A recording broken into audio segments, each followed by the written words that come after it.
The teenager accused of stabbing 3 horses at a barrel racing competition over the weekend will remain in custody after a judge ruled her to be a danger to the public. News 3's Allura Lagarde was in that courtroom at family court this morning, and she has the very latest. The reason why this judge says that the 17-year-old there is a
The teenager accused of stabbing 3 horses at a barrel racing competition over the weekend will remain in custody after a judge ruled her to be a danger to the public.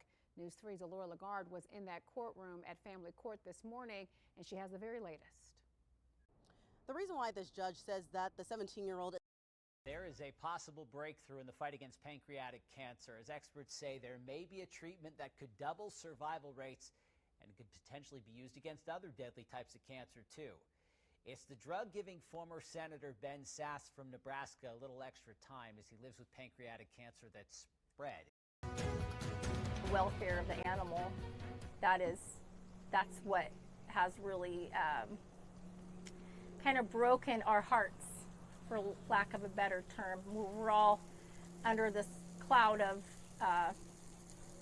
how do we move forward from this? How do we Latoya, so excited to be seeing you. I am here in Raleigh outside of the team hotel where media availability just wrapped up. The team then got on the team bus. They're going to go enjoy some dinner on their off day. So pretty relaxed off